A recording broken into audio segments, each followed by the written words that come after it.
Hey, what's up there, YouTubers? It's me again, Brian, aka Gamer 55551, and I am back with a My 2 Cent video for this week, for the week of February 2nd to February 8th, 2025. Before we get started, I do want to point out two things. One, I'm not going to do a review next week because there's something I got to deal with on Saturday. Family stuff to be exact though, so that's sort of the thing. And obviously, next week I'm going to do my top video games of 2024.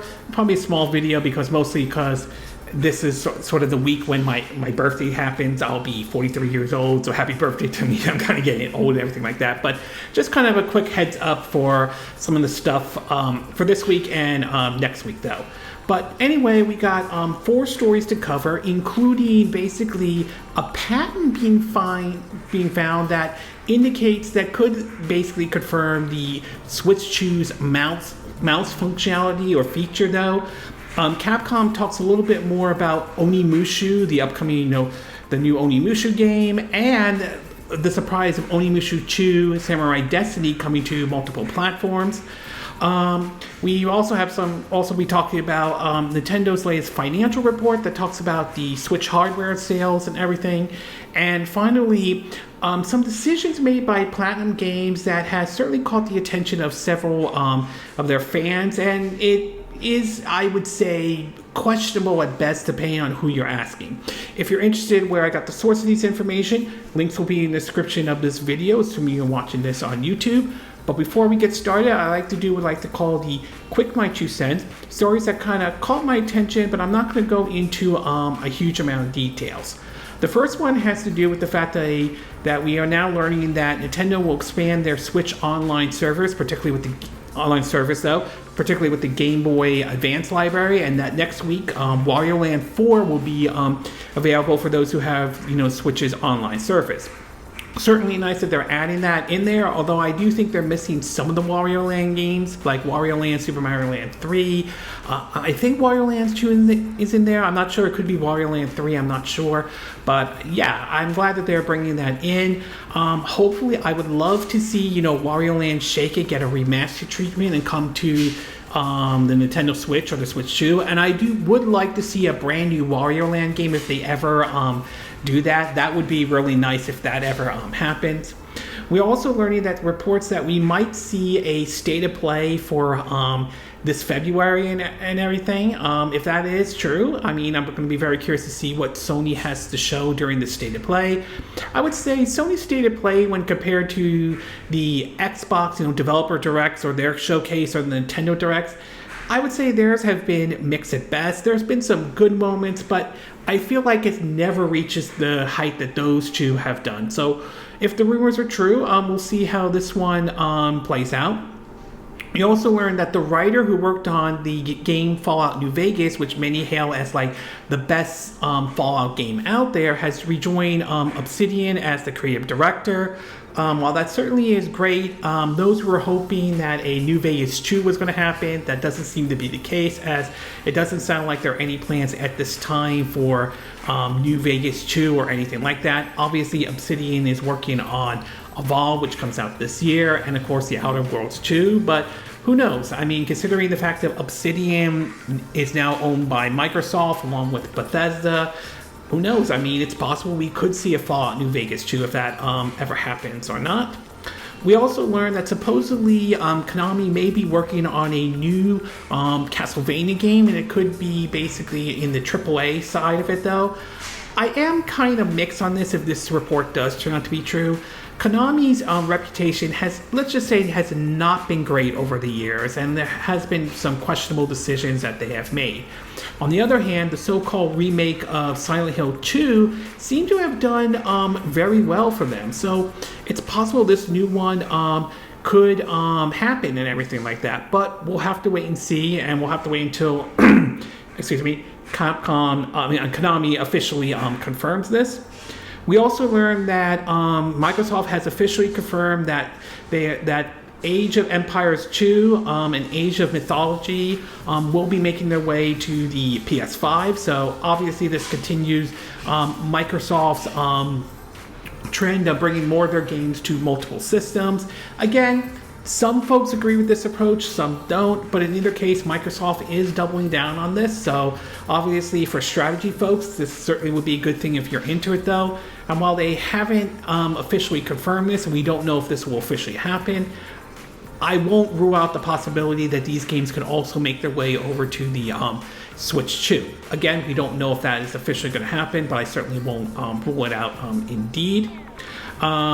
We also, speaking of which, we also learned that I think a reporter, Jason Schreier, has suggested that console exclusivity will soon be obsolete, especially for third-party developers.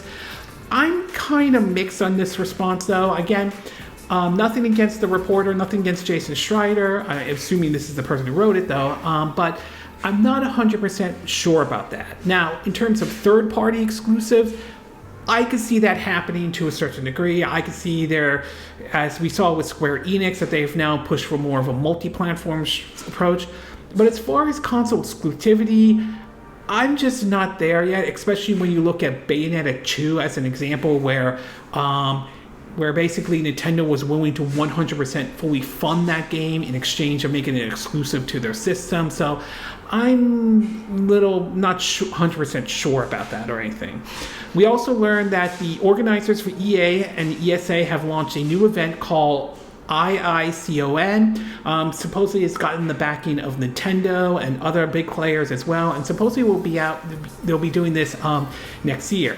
Obviously, there is a push to maybe try to replace E3, which unfortunately met its demise last year, which is unfortunate, but given the changes in everything out there, it wasn't really that shocking to a certain degree. So we'll see how this one does and everything like that. We also learned that supposedly Bandai Namco has reportedly reduced its Japanese workforce by over 100 people. So I wouldn't be surprised if there are some layoffs, though. Meanwhile, the developers of Iron Galaxy, the folks who handled Killer Instinct and also the Metroid Prime Remaster, had laid off 66 employees, which definitely smaller than Bandai Namco's, but still very disappointed to see how some folks are being laid off. Hopefully they'll be able to find new jobs and everything like that. We also learned that Nintendo has confirmed, the Switch 2 Nintendo Direct time, which it's basically just reconfirming it, in my opinion. Anyone who saw the Switch 2 teaser trailer pretty much saw the time, which was April 2nd, and this just reinforces that argument. Supposedly it's going to be, I have to double check, 6 a.m. Pacific time, at least here though, so on the West Coast. So yeah, for some we'll have to get up early if we want to watch it and everything. So, but in either case though, it's just reconfirming reconfirming the time for when Nintendo starts talking more about the Switch 2. And last but not least, we learned that Dragon Quest III seems to have done very well for Square Enix. It sold well above expectations, everything like that, while their mobile division, however, has sort of tanked and have not done very well at all. I am hoping this is sort of a wake-up call for Square Enix to sort of reevaluate some of their positions that they had before in the past. I mean, ever since, Final Fantasy VII Rebirth didn't, or at least according to Square Enix, didn't meet their expectations, they have certainly taken a much different approach than they have before. With the success of Dragon Quest III HD 2D remake, maybe this will open the door to maybe other Dragon Quest games getting maybe the HD 2D remake as well. Maybe this would open the door to maybe a remaster version of past Dragon Quest games, to be exact. So we'll see what happens, but it's clear Square Enix, at least according to them, they're happy with what they have seen with Dragon Quest III HD 2D. And in the movie and TV show part of the Quick My 2 Cents, 2 new trailers were shown off this week. The first one had to do with Jurassic World Rebirth, which is the next entry in the Jurassic World franchise following, Jurassic World Domination. I believe that was the name and everything like that. I am kind of curious to see how this one is going to go. Obviously, none of the original cast or even ones from the Jurassic World one are making a comeback, so clearly they're aiming for something completely different. So I am curious to see how this is all going to play out. And we also had a teaser for the upcoming Fantastic Four movie with Pedro Pascal, being Reed Richard and everything like that. I like the the look to that trailer and everything. I like the idea how it has like that old retro, like I think 60s and 70s look to it to a certain degree. So I definitely like what I'm seeing, and I'm very curious to see more of that movie and everything. We also learned that basically Sonic the Hedgehog 3 has become the second highest grossing video game movie of all time, which obviously Paramount and Sega must be happy about this indeed though. However, it's been reported that it has yet to topple the Super Mario Brothers movie, which topped over like $1 billion at the box office when that came out in 2023. So great for Paramount and Sega, but obviously short of basically reaching the Super Mario Brothers, the movie's box office numbers. We also learned that the creator of Deadpool has basically cut ties with Disney and Marvel. This had to do with an altercation or a situation surrounding him appearing when last year's Deadpool and Wolverine movie came out, which I considered it my number one movie of 2024 and everything like that. He's also made claims of that Kevin Feige and the folks at Marvel Studio do not treat the creators of these iconic IPs very well. I don't know how much of that is true. It could be true, it could be false, but it's pretty clear he's not going to get involved in anything involving, any future Deadpool movies if there's another one that does happen. Given how Deadpool Wolverine did at the box office, I believe we'll see another Deadpool movie. When, that remains to be seen, to be exact, but obviously whatever the case is, he doesn't want to have any involvement with Disney or Marvel Studio at all. We also learned that SNL will re-air the first episode of the original Saturday Night Live that was released back in the 1970s for its 50th anniversary, which is certainly very interesting and maybe something I'll try to check out if I get a chance. I know they did a movie last year on basically about leading up to the chaotic situation and get everything done for the first episode of Saturday Night Live. I never got a chance to watch it, but I'm going to try to get to it if I ever get a chance and everything like that. And last but not least, we are learning basically the cost of a lot of these upcoming ads we'll see for those who are planning to watch the Super Bowl this Sunday between the Philadelphia Eagles and the Kansas City Chiefs. I'm more of an Eagles fan, so I'm going fly Eagles fly, go Eagles and everything. But the amount of money that some of them spend, it can be pretty pricey and everything like that. So it's going to be very interesting to see some of these ads, whether they become a hit and miss, not to mention movie trailers as well, to see what they show off during the Super Bowl and all. Okay, with the quick my 2 cent part now done, along with the movie and TV show part of the quick my 2 cent, we'll get started with our first story, and this one has to do with Platinum Games and a very interesting decision that they have made recently though. Now, I will say I am a fan of Platinum Games. I do like a lot of the games that they have produced though. I do enjoy, the Bayonetta series, to even their take when they did Nier Automata. So there were plenty of games that I have enjoyed, including the first one has always been, Mad World and all, which is sort of I consider a hidden gem on the Wii and everything. However, there also has been some decisions that Platinum has made over the years, including some of the games that they have put out, like Teenage Mutant Ninja Turtles Mutant in Manhattan, and Babylon Falls, which unfortunately did not do very well and everything like that.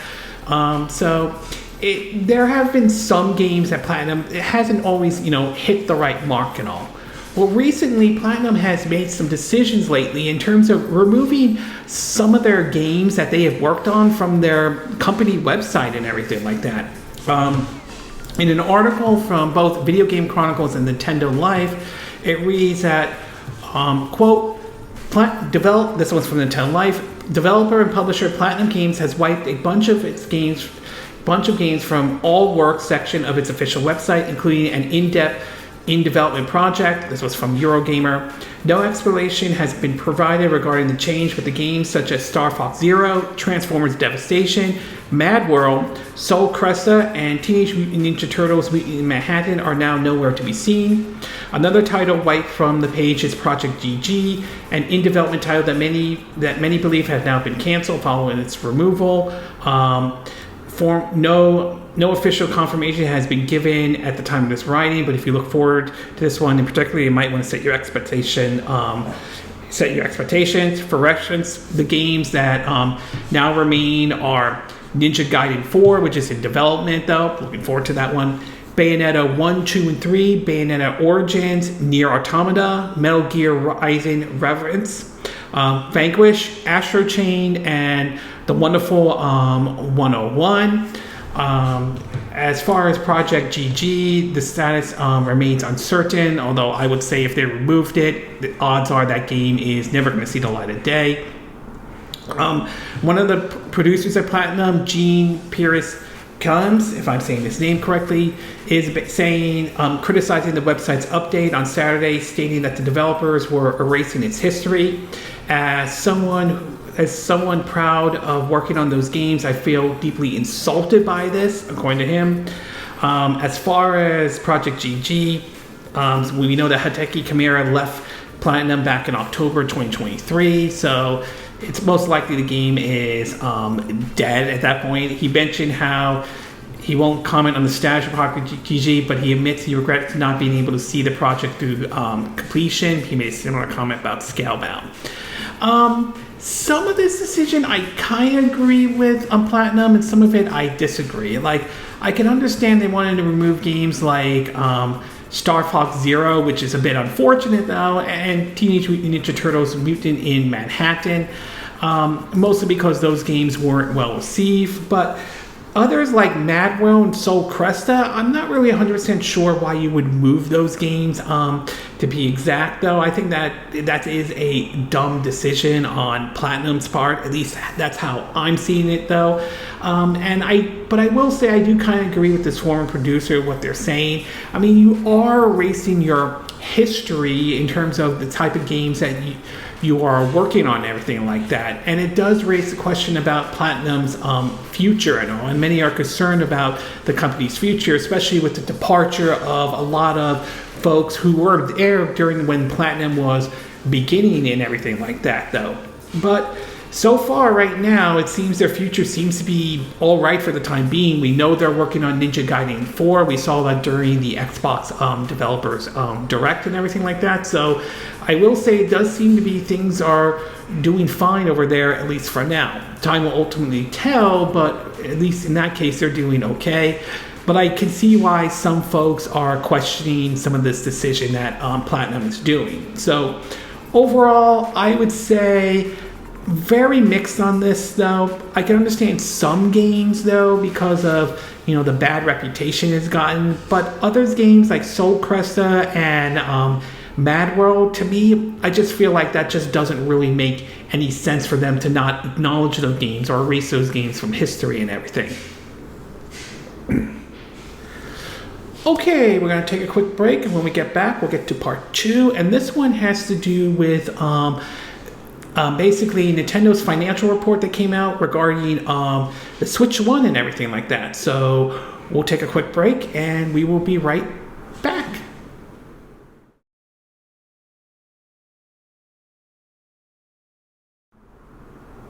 Okay, and we are back with part 2 of my 2 cent video, and for this one we're going to be taking a look at Nintendo's financial report, particularly with the Switch 1. So as we patiently wait for April 2nd to come around for us to finally hear more information about the Switch 2 and everything like that, we still have the Switch 1, and obviously many are feeling like this will be, last year was sort of the final year, and this one is sort of like we're reaching the end game for basically the Switch 1 and everything.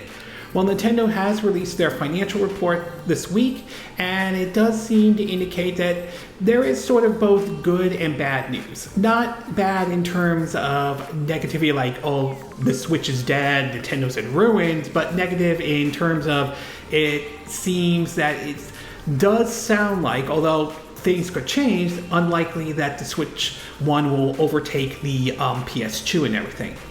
In an article, first one from GameSpot, it reads that, quote, Nintendo has revealed a new Switch sale figure for the first 9 months of the current fiscal year, ending on March 31st, 2025. And while sales of the console and its games have been below expectation, there is a silver lining. The Switch has sold over 150 million units since launch, making it the first console to do so in 13 years. It's worth pointing out that Sony updated supposedly their lifetime sales of the PS2 and have said that it sold like 160 million. The last video game console to reach these numbers was also a Nintendo device, spotted by Stealth on X, specifically the Nintendo DS. The dual-screen handheld had numerous hardware revisions over its lifespan, ranging from the original futuristic clamshell model to a streamlined design before the Nintendo 3DS eventually succeeded, and it was quite popular with Nintendo fans thanks to a strong library of games and affordable pricing. The Switch is still the best-selling, it's still the third best-selling video game console of all time, and if it can ship 4 more million units, it will take second place position held by the Nintendo DS. The top spot still belongs to Sony PlayStation 2. After its lifetime sales were updated, it revealed, as I mentioned, 160 million units of these consoles were sold in total. In other Nintendo news, the company has now sold over 1.3 billion units of software, with Mario Kart 8 Deluxe continuing to be a hit with 5.38 million sales in the latest period and 67.35 million overall. It's going to be really interesting to see what the new Mario Kart, judging by what they showed during that Switch 2 trailer, how that one fares and everything like that. Overall, sales of the Switch hardware were down by 30.6 year on year, while game sales declined by 24.4 year on year. When it comes to new releases, Super Mario Party Jamboree reached 6.17 million units sell, making it the fastest selling entry in the history of that franchise. Meanwhile, despite that though, it doesn't seem to have an impact on what some of the investors are saying though. It doesn't seem to be like they're upset. This one is from Nintendo Life. It reads that with the Switch 2 on the horizon, investors have instead reacted calmly to Nintendo's lower than expectation performance and revised forecasts. In fact, the company's share price is currently sitting at a record high of 10,700 yen, jumping up nearly 3% from the previous close of 10,400 yen. No doubt it will help. We'll have a clearest picture of Nintendo's upcoming plan regarding the Switch 2, with the company holding a direct presentation on April 2nd, 2025. So obviously investors don't seem to be panicking or worried or anything like that compared to what we've seen in the past. Some people think some investors were overreacting and everything like that, but so far it doesn't seem to be indicating that to be the case for the time being. Perhaps they have more confidence in the Switch 2 and everything like that, but we'll see what happens once the Switch 2, more information about the Switch 2 comes out, and whether or not investors remain calm, or if we have seen before in the past how the share drops and they are overly panicking and everything like that. And finally, Furukawa has basically mentioned that doesn't think that the Switch 2 rumblings are harming the current Switch sales, instead pointing to the decline figure as a product of an aging console. He's basically saying, quote, "We don't think the impact of refraining from purchasing because of Switch 2 is that great. We think it's a solid 8 years, but we haven't reached our target." What's more, the outlet reported that Furukawa reassures investors that Switch 1 sales will continue as long as there's demand, so don't expect to see the classic model disappear from the shelves anytime too soon and everything like that. So obviously, Nintendo is still going to stick with the Switch 2 for the time being and everything like that. But I do question how long they will stick to it once the Switch 2, the Switch 1, the Switch 2 enters the market though. I remember back when the Switch 1 came out back in 2017, Nintendo did say they were going to stick with the 3DS and both are going to live side by side.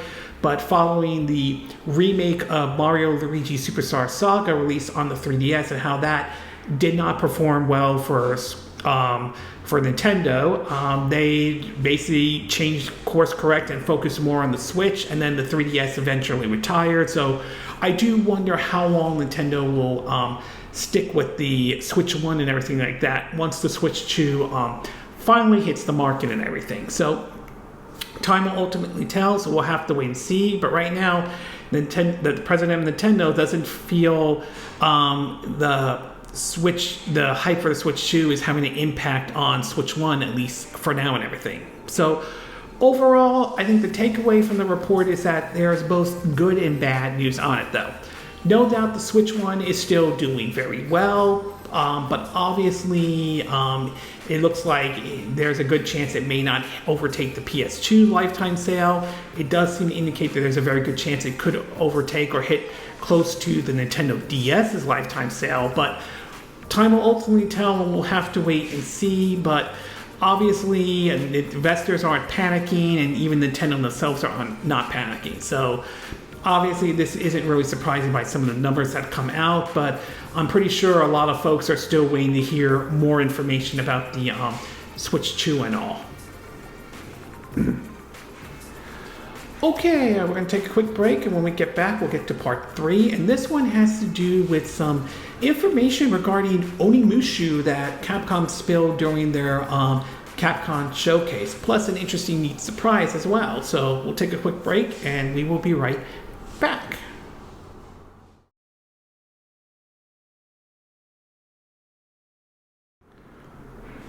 Okay, and we are back with part 3 of my 2 cent video, and for this one we're going to be taking a look at Onimusha and some information that has come out from Capcom, including one neat surprise that came out with it though. Now, last year during the Video Game Awards, Capcom revealed a trailer for their upcoming new entry into the Onimusha series, which certainly surprised and delighted a lot of fans and everything like that. So it's going to be, and I'm definitely looking forward to that game. Sadly, it won't come out until 2026, but it's definitely one of those games that is on my radar, though. I definitely enjoy the Onimusha series. Some like to dub it Resident Evil with samurais or Resident Evil with sword. The first one, I have fond memories since I played it during my senior year of high school, and I've also enjoyed the game on the PS2 and everything like that. Although the first one did have an enhanced version on the original Xbox under the title Gemma Onimusha and all. And of course, the series also saw itself on the small screen courtesy of Netflix's Onimusha series, which to me, I thought it was an improvement over Netflix's Dragon Dogma, but still not quite there and everything like that. So it was kind of interesting to hear more information had come out about what we could expect in the new Onimusha game that will be out in 2026. In an article from Windows Central, it reads that quote, Capcom has revealed more information and developer commentary for Onimusha Way of the Sword during its February 2025 Spotlight Showcase. A 2026 release window will also reveal for Onimusha Way of the Swords. Way of the Swords is designed with a new protagonist and a more interesting and unsettling enemy set in a fantastic historical city of Kyoto. They talk about how basically the franchise has worldwide success, selling more than 8 million units according to Capcom. They're also saying that Onimusha Way of the Sword picks up its predecessor's torch and explores the historical Japan, which is in danger of corruption from the underworld Gemma. And the gameplay deep dive for Onimusha Way of the Swords, the developers details how players can look forward to sword-to-sword combat for action fans while absorbing souls to take out gruesome Gemmas. The game will center around a brand new protagonist, which is armed with an Oni gauntlet. Players will need to absorb the swords of the Twisted Gamma in the city of Kyoto during the Edo period with the Oni gauntlet in order to heal and use special moves. Focusing on how to absorb souls during battle will be pivoted to the player's success. The gameplay trailer highlighted by Capcom was recorded with dismemberment and gore setting turned off, but the director of the Onimusha reiterated that the full game will feature gore and dismemberment intact. The game director also shared details about the sword fighting action in the new game, saying that despite the game's dark fantasy settings, the development team were not trying to make an impossible difficult game. Instead, we wanted to make a game where fans of action can experience the thrill, sword fighting, and taste satisfaction from slaying their enemies. Obviously, that is sort of a kind of a take on basically the whole Souls-like formula, we've seen from software ranging from Demon, Dark Souls, Elden Ring, for example, to Koei Tecmo's Neo series, along with Wulong Fallen Dynasty, to even sort of the Ninja Gaiden games, for an example, as well. So clearly they're not aiming for Souls-like experience, which I certainly don't think that's necessarily a bad thing. I wouldn't be against it, but I'm not opposed that they're not aiming for a Souls-like experience. Furthermore, during this announcement, it has also been revealed that Onimusha Is Samurai Destiny was also announced during this, though. According to the article, it reads that, quote, along with new details and trailers for Onimusha Way of the Sword, Capcom also shared that Onimusha Is Samurai Destiny will hit Xbox One, PS4, Nintendo Switch, and PC via Steam later this year. This will be the second title of the franchise to hit mono console, following the footstep of the previous remastered Onimusha Warlord. To me, I think that's great. I'm glad that we're basically Capcom's giving some Onimusha love and everything like that, and I'm definitely looking forward to the remastered version of Onimusha Is Samurai Destiny, especially hopefully will come to the Nintendo Switch as well. There's no word on the physical version or anything like that, but given how the first Onimusha that was released on the multiple consoles, including the Switch version was only available digital in the West, while Asia had basically the physical version. I might pivot and go straight towards PlayStation Asia to get the physical version if that does happen and everything like that. So it certainly is nice to see Capcom is really going in with Onimusha and everything like that.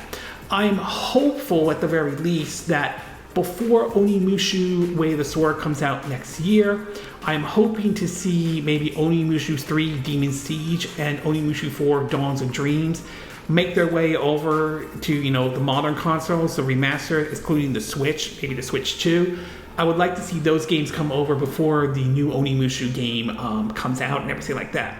And while this has not yet been confirmed, and we don't know 100% for certain if this will make its way to the Switch 2 or not, I wouldn't rule out the possibility that Onimusha Way of the Swords could make its way to the Switch 2. Again, I'm not saying it's official, not saying I heard any rumors or anything like that, but I just won't rule that out. So it's certainly not out of the realm of possibility, at least at this time. But overall, definitely like what I'm hearing about with Onimusha Way of the Sword. I'm looking forward to getting that game when it comes out next year. Hopefully we'll hear more information sometime this year as well. Maybe some new gameplay and everything like that. And great that Onimusha Is Samurai Destiny is getting the remastered treatment, and we'll see that game this year. My fingers are crossed that Onimusha 3 and 4 will come out before Onimusha Way of the Sword comes out, though. Okay, we're going to take a quick break, and when we get back, we'll get to our fourth and final part, and this one has to do with the possibility that we may have actually been confirmed that the Switch 2 will have a mouse feature and everything. So we'll take a quick break, and we will be right back.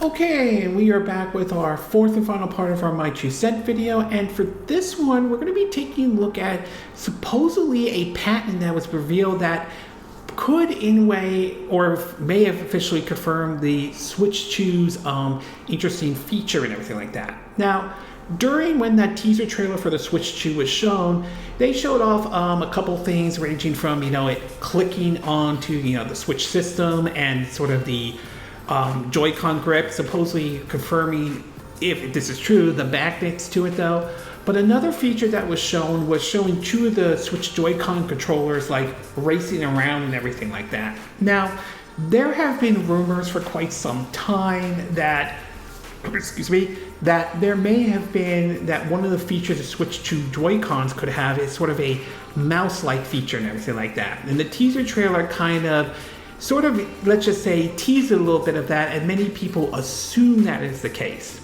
Well, recently a patent was later discovered that seems to indicate that more than likely this feature will be part of the Switch 2, at the very least. In an article from The Verge, it reads that, quote, newly published Nintendo patents show that the company has been exploring a version of its Joy-Cons controllers that work like a computer mouse, a feature Nintendo's had hinted that would be coming to the Switch 2. And this, they mentioned the Switch 2 teaser trailer or anything like that. It mentioned that how that was shown during the teaser. But the mouse-like functionality may not be just limited to Joy-Cons. The patent also showed Nintendo exploring adding mouse-like functionality to its split controller with a much large traditional size grip. Image in one patent shows the Joy-Cons being held horizontally with SR and SL button facing downward and a person's thumb on the control stick. This seemed to indicate that the optical sensor would be facing downward so you can hold and move the controller surface like a mouse though. And another image shows that the left Joy-Con being used upright while the right Joy-Con is being used as in the mouse mode. Images WASD, but with your Switch controller. In the machine translation of the patent, which is in Japanese, the term mouse operation sensor appear 28 times, which suggests that they will be technology inside a controller that makes use of them working like a mouse and everything like that. They've also pointed out that a mouse-like controllers has been rumored for a while, but they mentioned if wondering if how that functionality will translate to a more standard controller. Based on the patent drawing, Nintendo has designed a split controller with a more traditional console grip and appears to at least the right side of the controller to be placed on a surface and operate like a mouse. Another patent shows that Joy-Cons will be slot into a wrist strap attached to it, looking similar to one used in the original Switch as well. And they also showed up what looks like a controller dock to be laid down, presumably charged. The article concludes that patents don't always translate directly into actual shipping products, so it's possible that these are designed Nintendo explores but never pursue. But given the rumors around this tech, Nintendo's own hint in the same direction, there's a good chance these offer an early look at how some of the Switch 2 new features might work. So I will say, based on these patents, assuming these are accurate, and I'm guessing most likely they are though, I do think it does seem to indicate that the Switch 2 mouse functionality is real and everything like that. And I can see this working with, the Joy-Cons in general, especially for certain games where mouse functionality actually might work best and everything like that. However, the one patent they did mention in terms of the controller, the traditional controller, I'm not 100% sure about that, though. I'm not really sure that would work. I mean, if you look at, basically the Pro controller for the Switch 1, I really can't see how that would work or anything like that. Now, I could be wrong, and Nintendo may have found a way to make that work if it does, but I'm just not really sure. To me, I feel like they're going to stick with, if they're going to use the mouse functionality, I feel like that's going to be more for the Joy-Cons. I'm not really sure they're going to use that for a traditional controller. But again, time will ultimately tell if that is the case. And The Verge is correct in terms of none of these doesn't guarantee that these patents will see the light of day. And that is true.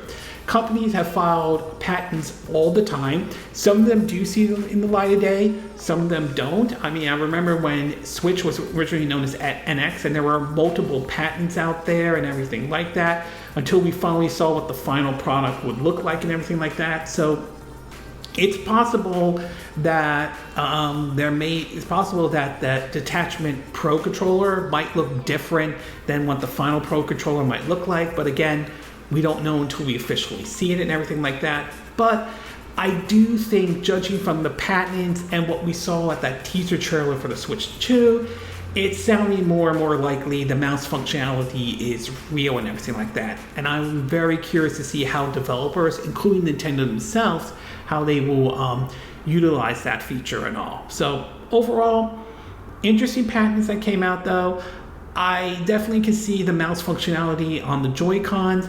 I'm just not too sure about it for something like, say, a Pro Controller or something like that. But again, hopefully we'll have some answers on April 2nd and everything. Okay, this concludes this My 2 Cent video for this week. And again, these are my opinion. What are yours? What are your thoughts about Platinum Games removing some of their games that they've worked on, even ones that didn't get high scores or anything like that, from their company website? Do you think this is the right decision for Platinum Games, or do you think Platinum is going maybe a little bit overboard or blowing it way out of proportion? And do you think it was right for them to delete games like Mad World, Soul Cressa, Teenage Mutant Ninja Turtles, Mutant in Manhattan, Terminator Devastation? And do you think this is a final nail in the coffin to Project GG that was announced like years ago? What are your thoughts about Nintendo's financial report about the Switch 1 and everything like that? Do you think the Switch 1 could actually hit and go above the PS2's lifetime sales before the Switch 2 comes out? Or do you think that is unlikely to happen? Do you think it could get close to maybe hitting the Nintendo DS sales numbers in any way? What are your comments? What are your thoughts about basically information about Onimusha Way of the Swords and Onimusha Samurai Destiny 2 remaster being announced and everything like that? Are you glad that Capcom's not aiming for a Souls-like approach with Onimusha Way of the Swords, or do you feel like they should have aimed for that Souls-like approach? And what about Onimusha 2 Samurai Destiny? Are you glad that game's getting a remastered treatment? Are you looking forward to picking that game up when it comes out? And do you think Capcom should release Onimusha 3 and 4 before Onimusha Way of the Swords comes out? And finally, what are your thoughts about these patents regarding the Switch 2 mouse functionality? Do you think these patents are legitimate? Do you think this confirms the Switch 2's mouse functionality? And if so, do you think there are certain games or anything like that that you think would work great on this Switch 2 mouse functionality and anything? Do you agree with what I said in this video? Do you disagree? Do you have a difference of opinion? As always, sound off in the comment section below. Let me know what you think. And if you like this video, I hope you hit the like button. I would appreciate it. And I hope you do subscribe to my YouTube channel. If you do, make sure you hit the bell icon for notifications of any new videos I put up. Also, feel free to share this video if you want to, and feel free to donate to my channel if you like. You could do it through PayPal Me, Patreon, or Steam Labs. Links will be in the description of this video, assuming you're watching this on YouTube. And I will see you again next time when I do another video. Hopefully that'll be soon. Until then, from Southern California, I wish you all a good day then. Bye!